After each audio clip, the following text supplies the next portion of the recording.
नमस्कार दोस्तों, study with पवन प्रदीप में आप सब लोगों का स्वागत है। दोस्तों, आज चर्चा की जाएगी राष्ट्रीय कांग्रेस के प्रमुख अधिवेशनों के बारे में। जो कांग्रेस के अधिवेशन हुए थे वह काफ़ी हुए थे दोस्तों, इसीलिए हमने यहाँ पर जो महत्वपूर्ण कांग्रेस अधिवेशन है उन्हीं पर चर्चा करने का विचार किया है। और जो परीक्षा में बार बार पूछे जाते हैं उन्हीं पर आज चर्चा की जाएगी। दोस्तों, आप लोगों से निवेदन है कि इस वीडियो को शुरू से अंत तक ज़रूर देखिएगा। उसके बाद अगर आपको अच्छा लगे तो लाइक कीजिएगा, शेयर कीजिएगा, कमेंट बॉक्स में कमेंट कीजिएगा। और साथ ही साथ अगर चैनल पर नहीं आए हैं तो दोस्तों प्लीज़ मेरे इस YouTube चैनल को 1 सेकंड का समय देकर लाइक सब्सक्राइब जरूर कर दीजिएगा।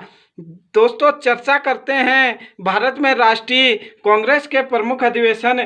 कांग्रेस के जो प्रमुख अधिवेशन हुए थे उसमें प्रथम अधिवेशन की बात अगर करें तो प्रथम अधिवेशन दोस्तों मुंबई में हुआ था, जिसकी अध्यक्षता व्योमेश चंद्र बनर्जी ने की थी। और प्रथम अधिवेशन में 72 प्रतिनिधियों ने भाग लिया था। यह याद करने के लिए एक सरल, वैसे इतिहास में सरल या शॉर्टकट ट्रिक जैसी कोई चीज़ नहीं होती है, फिर भी यहाँ पर मेरे को लगा कि यह इस तरीके से काफ़ी बेहतर ढंग से याद हो सकता है, शायद जो आप कभी नहीं भूलेंगे। एक स्वस्थ मनुष्य का हृदय 1 मिनट में 72 बार धड़कता है और कांग्रेस के प्रथम अधिवेशन में भी 72 लोगों ने भाग लिया था। शायद दोस्तों आप इसे याद रख लेंगे। उसके बाद जो कांग्रेस का अगला अधिवेशन हुआ था जो महत्वपूर्ण है परीक्षा की दृष्टि से, 1887 ईस्वी का अधिवेशन था दोस्तों। यह कांग्रेस का तीसरा अधिवेशन था। यह मद्रास में आयोजित किया गया था और जिसकी अध्यक्षता बदरुद्दीन तैयबजी ने की थी। यह एक मुस्लिम व्यक्ति थे। प्रश्न बनता है कि दोस्तों कांग्रेस के वह प्रथम मुस्लिम अध्यक्ष कौन थे? तो वह बदरुद्दीन तैयबजी थे, प्रथम अध्यक्ष कांग्रेस के दोस्तों। उसके बाद जो कांग्रेस का अगला प्रमुख अधिवेशन होता है, चौथा अधिवेशन 1828 ईस्वी में होता है, इलाहाबाद में आयोजित किया जाता है। जॉर्ज यूल इसके अध्यक्ष थे। जॉर्ज यूल एक अंग्रेज व्यक्ति थे, तो यह कांग्रेस के प्रथम अध्यक्ष थे, अंग्रेज अध्यक्ष। कई बार परीक्षाओं में पूछा जा चुका है दोस्तों कि कांग्रेस के प्रथम अध्यक्ष कौन थे, तो वह व्योमेश चंद्र बनर्जी थे। कांग्रेस के प्रथम मुस्लिम अध्यक्ष कौन थे, तो वह बदरुद्दीन तैयबजी थे। कांग्रेस के प्रथम अंग्रेज अध्यक्ष कौन थे? कांग्रेस के प्रथम अंग्रेज अध्यक्ष जॉर्ज यूल थे। उसके बाद अगला महत्वपूर्ण जो सम्मेलन हुआ था, अधिवेशन हुआ था कांग्रेस का, वह 1894 ईस्वी में हुआ था। यह कांग्रेस का 10वां अधिवेशन था, मद्रास में आयोजित किया गया था।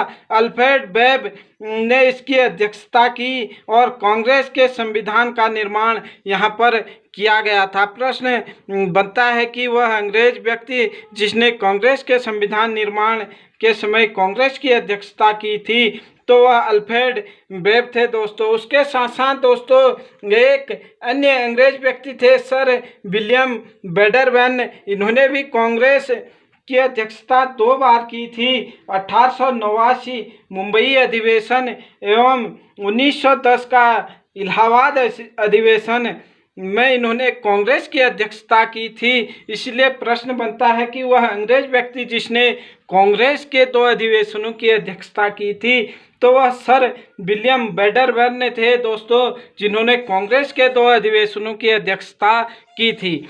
प्रथम अंग्रेज अध्यक्ष जॉर्ज यूल और जिन्होंने 2 बार अध्यक्षता की थी वह सर विलियम बेडरबर्न थे दोस्तों। अगला जो महत्वपूर्ण अधिवेशन कांग्रेस का हुआ था, 12वां अधिवेशन था, कलकत्ता में आयोजित किया गया था। रहीमतुल्लाह सयानी दोस्तों इसे पढ़ा जाए, सयानी पहली बार अध्यक्ष हुए और पहली बार यहाँ पर वंदे मातरम गाया गया दोस्तों। राष्ट्रीय गीत वंदे मातरम कांग्रेस के किस प्रथम अधिवेशन में गाया गया या नहीं, कांग्रेस के किस अधिवेशन में पहली बार गाया गया, तो कांग्रेस के 1896 ईस्वी के अधिवेशन जो कलकत्ता में आयोजित किया गया था, जिसके अध्यक्ष रहीमतुल्ला थे, वहाँ पर पहली बार कांग्रेस के अधिवेशन में वंदे मातरम राष्ट्रीय गीत गाया गया था। उसके बाद दोस्तों 1905 का अधिवेशन काफ़ी महत्वपूर्ण है परीक्षा की दृष्टि से।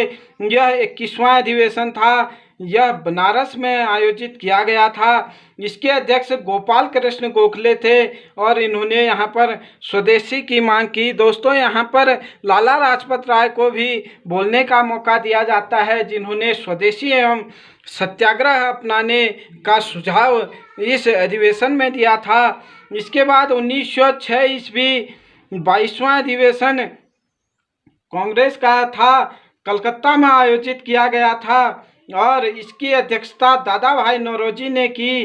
पहली बार स्वराज शब्द का प्रयोग किया गया था कांग्रेस अधिवेशनों में। दोस्तों इससे पहले अगर स्वराज शब्द की बात करें तो स्वराज शब्द का जो प्रयोग किया था वह स्वामी दयानंद सरस्वती के द्वारा किया जाता है, लेकिन कांग्रेस अधिवेशनों में अगर स्वराज शब्द का प्रयोग की बात करें तो दादा भाई नौरोजी के द्वारा किया जाता है। हालांकि स्वराज मेरा जन्म सिद्ध अधिकार है, इसे मैं लेकर ही रहूँगा, यह कथन बाल गंगाधर तिलक का था। दोस्तों इसमें आप लोगों को समझना होगा कि कांग्रेस अधिवेशनों में पहली बार स्वराज शब्द का प्रयोग दादा भाई नौरोजी के द्वारा प्रयोग किया गया।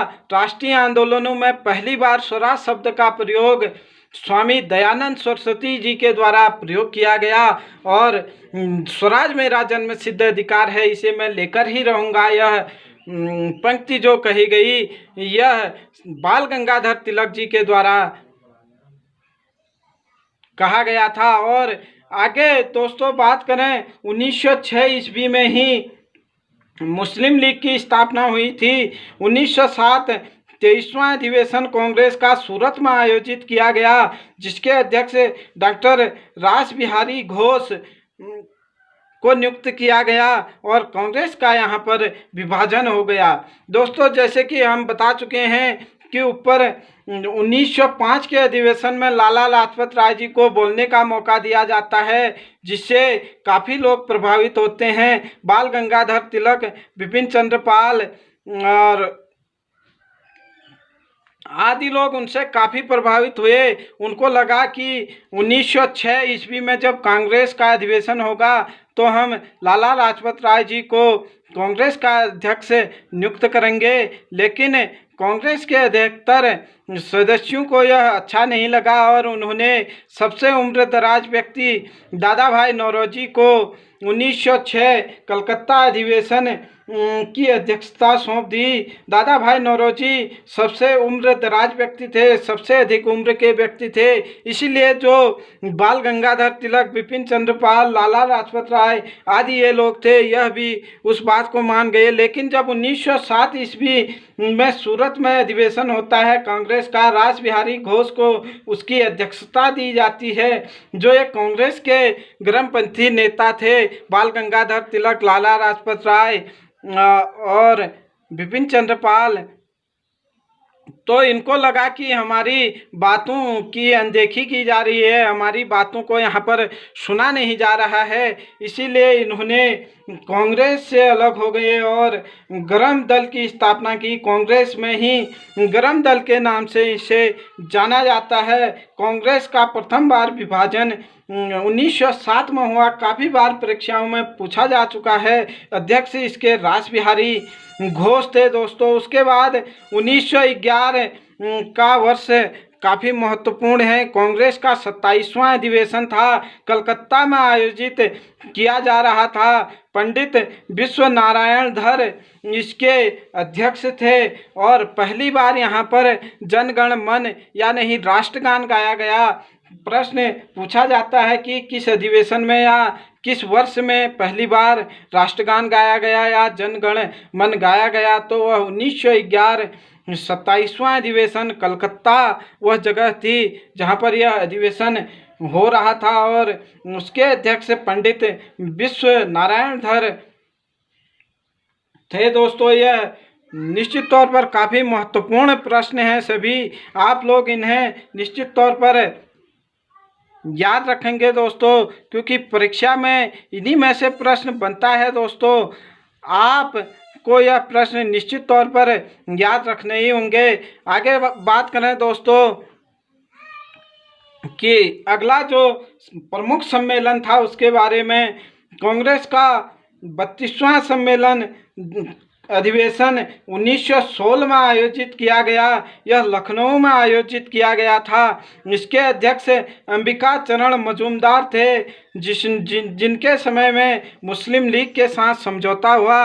हाँ दोस्तों, साथ ही साथ जो 1907 में कांग्रेस दो भागों में बट गई थी, गर्म दल एवं नरम दल, वह भी यहाँ पर एक हो गई। और साथ ही साथ 1916 में मुस्लिम लीग के साथ भी कांग्रेस का समझौता हो गया और इसीलिए यह अधिवेशन काफ़ी महत्वपूर्ण है। और लखनऊ पैक्ट भी दोस्तों इसी वर्ष 1916 में हुआ था। इसी को ही लखनऊ पैक्ट की संज्ञा दी गई। आगे चर्चा करते हैं दोस्तों। इसके बाद 1917 ईस्वी में 33वां अधिवेशन कलकत्ता में आयोजित किया गया। इस समय जो अध्यक्ष हुई श्रीमती एनी बेसेंट हुई थी। यह प्रथम कांग्रेस की महिला अध्यक्ष थी। हालांकि यह भारतीय नहीं थी दोस्तों। अगर पूछा जाए कि कांग्रेस की प्रथम महिला अध्यक्ष, तब एनी बेसेंट हम मान सकते हैं। अगर कांग्रेस की प्रथम भारतीय महिला अध्यक्ष कहें तब वह सरोजनी नायडू थी दोस्तों। उसकी चर्चा हम करेंगे। उसके बाद जो कांग्रेस का विशेष अधिवेशन हुआ था दोस्तों 1923 ईस्वी में दिल्ली में बुलाया गया था। अबुल कलाम आज़ाद इसके अध्यक्ष थे। यह सबसे कम उम्र में बनने वाले कांग्रेस के अध्यक्ष थे दोस्तों। अबुल कलाम आज़ाद जो 1940 से 1947 के बीच सबसे अधिक बार कांग्रेस के अध्यक्ष पद पर रहे थे।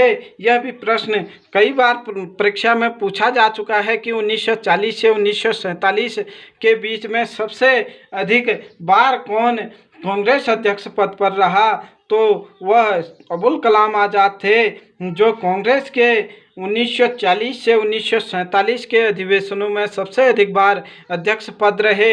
अल बिलाल और अल हिलाल इनकी दो प्रमुख कृतियां हैं, समाचार पत्र थे, जिनका जिक्र हम आगे विस्तार से करेंगे दोस्तों। यह भी परीक्षा में काफ़ी बार पूछे जा चुके हैं। यूजीसी की स्थापना देश के प्रथम जो शिक्षा मंत्री थे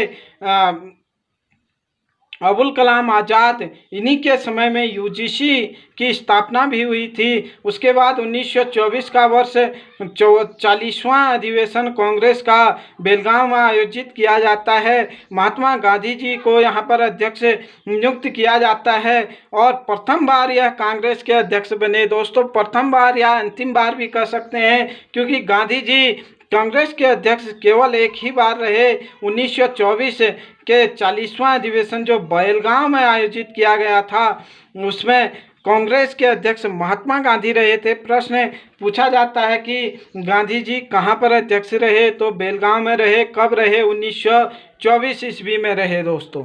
40वां अधिवेशन था वह जब गांधी जी कांग्रेस के अध्यक्ष रहे थे। उसके बाद 1925 ईस्वी 41वां अधिवेशन कांग्रेस का था, कानपुर में आयोजित किया गया। श्रीमती सरोजनी नायडू को यहाँ पर अध्यक्ष पद दिया गया और वह प्रथम भारतीय महिला थी जिनको कांग्रेस की अध्यक्षता करने का मौका मिला दोस्तों। प्रथम भारतीय महिला थी जो ये कांग्रेस अध्यक्ष पद पर नियुक्त की गई थी। इससे पहले हमने देखा था कि प्रथम महिला अध्यक्ष श्रीमती एनी बेसेंट थी, जो 1917 में नियुक्त की गई थी। लेकिन जो श्रीमती सरोजनी नायडू थी, उनको 1925 ईस्वी में 41वें अधिवेशन में कांग्रेस के अध्यक्ष पद पर नियुक्त किया गया था। दोनों में अंतर है दोस्तों। प्रथम महिला अध्यक्ष एनी बेसेंट और प्रथम भारतीय महिला अध्यक्ष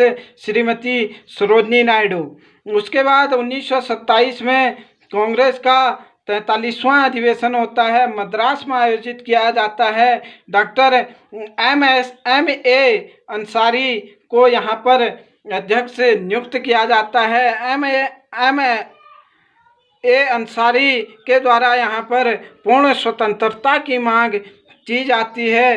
अगले वर्ष फिर कांग्रेस अधिवेशन होता है, तब जाके 1929 ईस्वी में लाहौर अधिवेशन होता है और 45वां अधिवेशन यह था दोस्तों, क्योंकि 44वां अधिवेशन 1928 में हो चुका था और 45वें अधिवेशन लाहौर में हुआ था, जो पंडित जवाहरलाल नेहरू को इसका अध्यक्ष नियुक्त किया गया था और नेहरू जी के द्वारा यहाँ पर पूर्ण स्वराज की मांग की गई थी।